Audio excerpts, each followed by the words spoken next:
Hi everybody, and welcome to Phat Girlz Guide to Survival Week 12. So, let's see here. We are going to get started. I'm going to kind of wait just a few minutes to see if I get a couple more viewers in here. They usually come in right about now. Where is everybody? There's my mom. Hi, Mom. So anyway, I like to try and wait till I get a couple of viewers in before I start. So I'm going to go ahead and start now. Riley Joe, you behave yourself. Stop growling. So, Phat Girlz Guide to Survival, Week 12. Doing some outstanding things, feeling great and wonderful. My scale and I are definitely buddies this week. I weighed in this morning at 292 pounds. I have 143 pounds to go to get to my final goal of 150. That number used to seem extremely huge to me, but it is, and I used to think that I was never going to make it. And it's still a big number, don't get me wrong, and it's going to be a long time before I can get there, but that number is definitely in my future. Hi, Courtney. Love you, girl. So I've lost a total of 37 pounds now.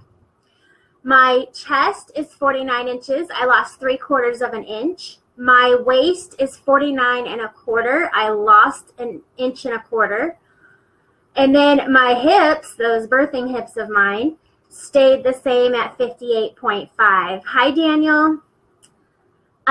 So I didn't lose anything on my hips, but I lost like 4 pounds this week, and I lost a couple inches. So I'm pretty happy about that.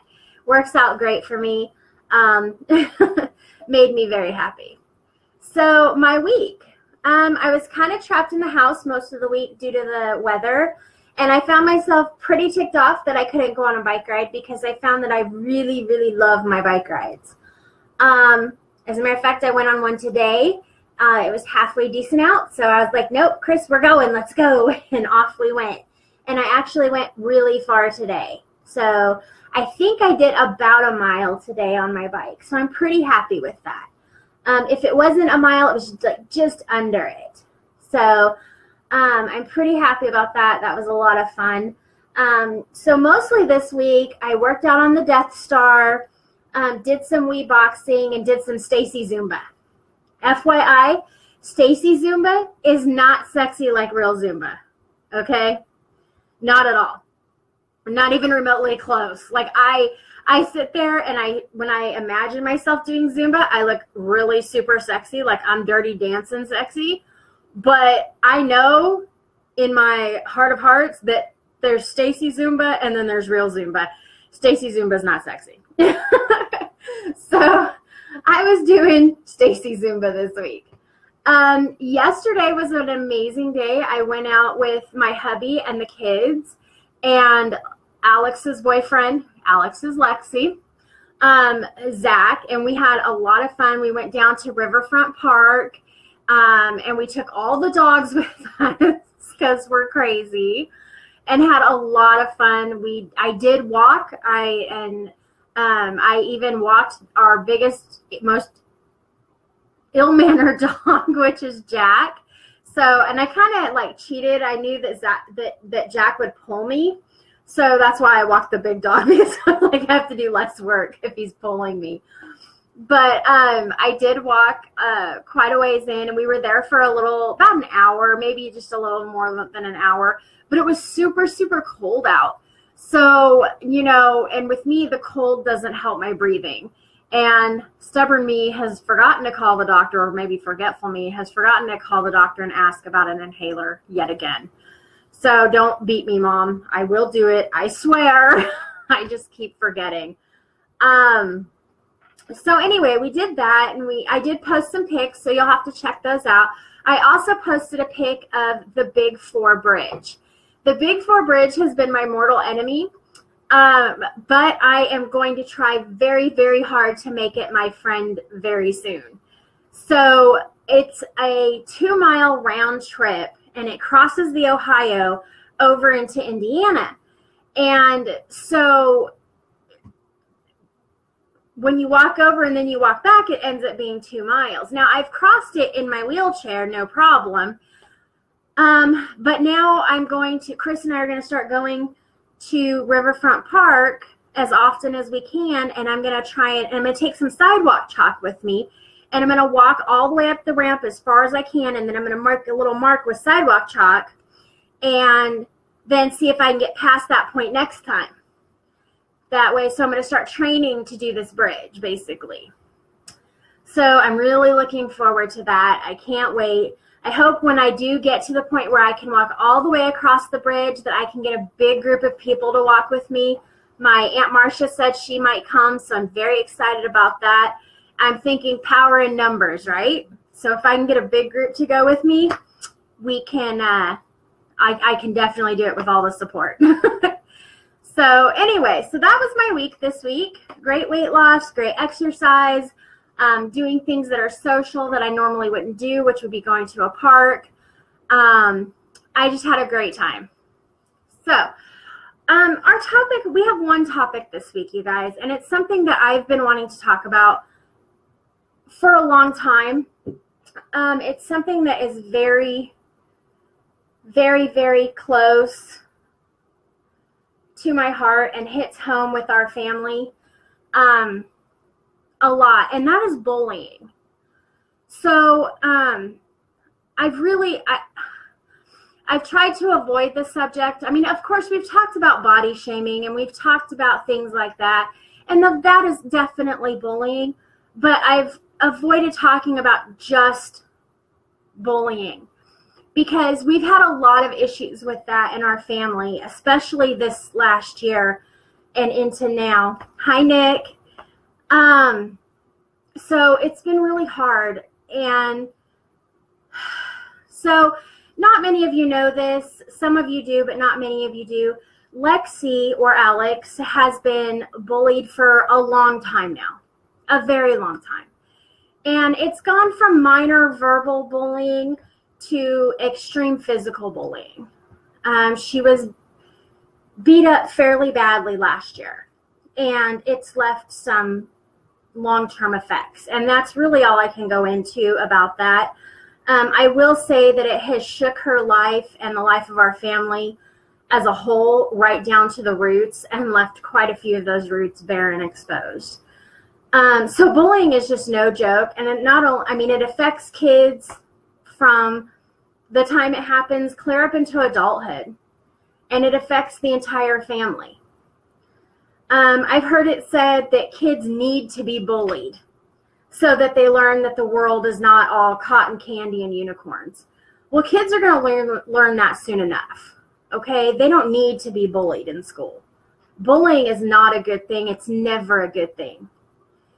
I've also heard people say, well, I was bullied in school and I survived. It's no big deal.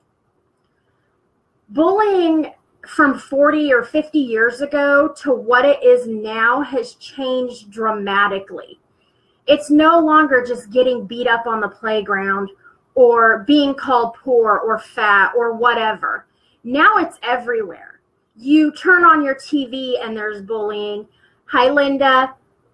You turn on you look at your phone and you're being bullied in your text messages, on your Facebook, on every bit of social media.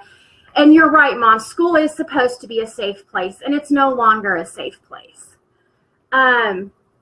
It's just not. And I will not ever discuss the political side of anything on Phat Girlz. So keep in mind that this is not a political point of view. This is a parent's point of view and a human being's point of view. Here's how it goes. Once someone calls you a name in school, it gets sent in a text. So it's like, oh my God, did you hear that Stacy is a whore? Text everyone and make sure you tell everyone. Then it goes to damn near every phone in the school. And pretty soon, the whole school is involved. It's not just that one person anymore that called you a whore. Okay?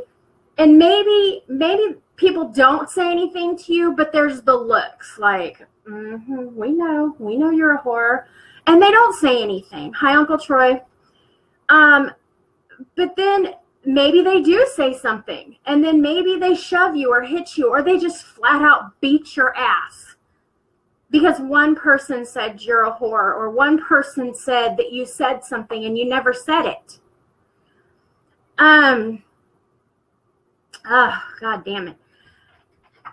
Gosh darn it. I'm sorry. I apologize. I shouldn't have said that.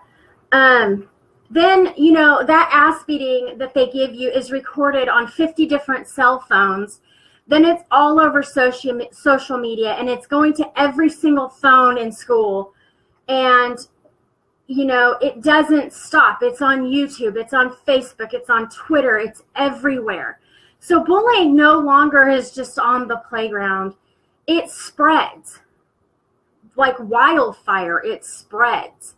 It's a vicious circle, and it never ends. And it doesn't stay in 5th grade with you. Oh, no. Where it first happened, oh, no. It follows you to junior high. Then something bigger happens in junior high because of the bullying that followed you from 5th grade, and it goes on into high school. And, I mean, if you Google school fights, I love you too, Uncle Troy, thank you. If you Google school fights and check out the thousands of videos that pop up, thousands, there are compilations set to music to try and make them funny, and instant replays and things like that that are, you know, people are thinking that the bullying that is happening in school is funny. This is not funny. And it happens to everybody. I'm sorry, you guys. This is a really hard thing for me.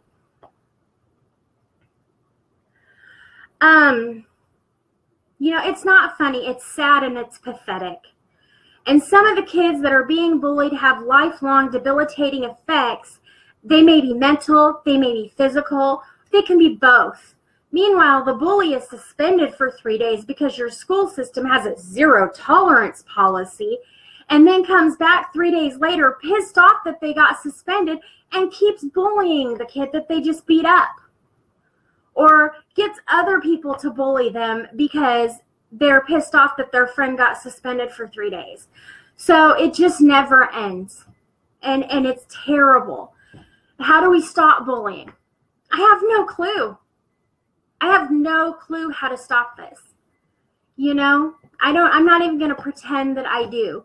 But I do think that it has to start at home. I think that teaching our kids to be loving, supportive, kind.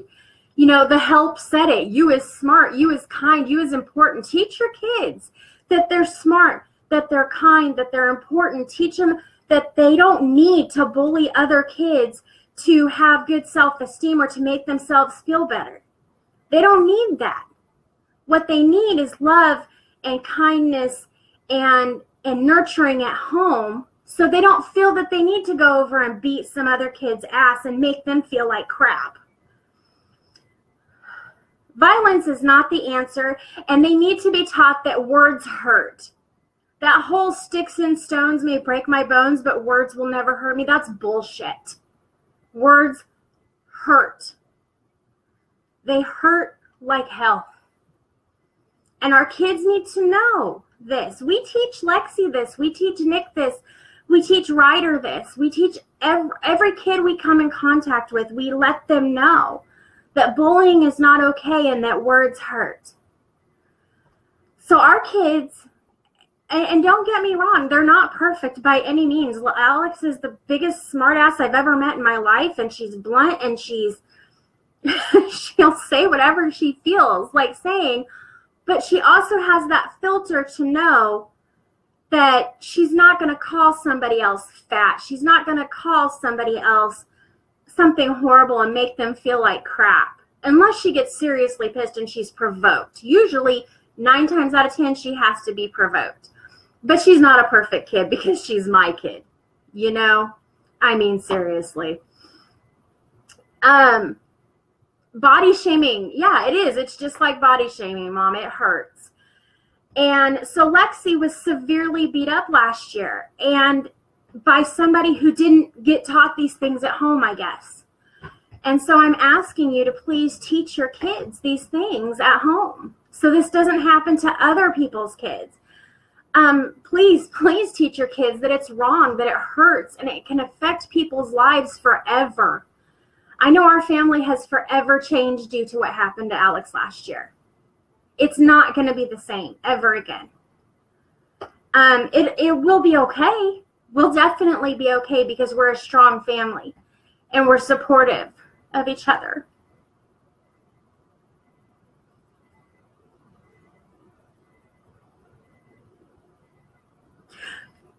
But it's never going to be the same. I'm sorry.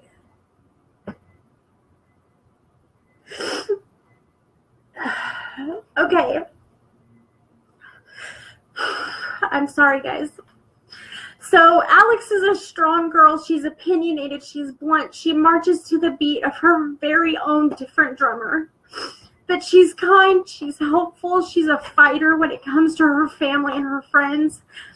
And although I wish she would fight for herself as hard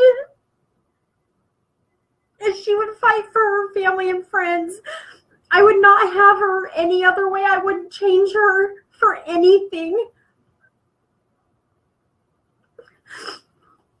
We need to teach our kids that no matter how different another kid is, no matter if they have autism or they have,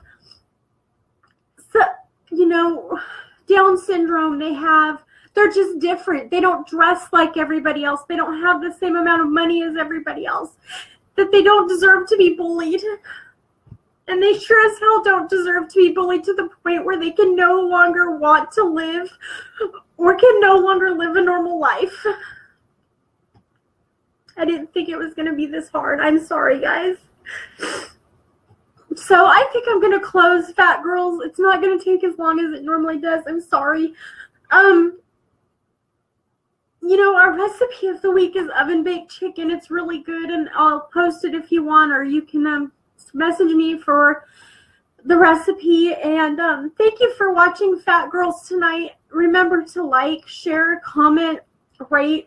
Let me know if you're catching me on the replay. And you can check out the website at phatgirlsguidesurvival.com. I'm feeling like a total moron now.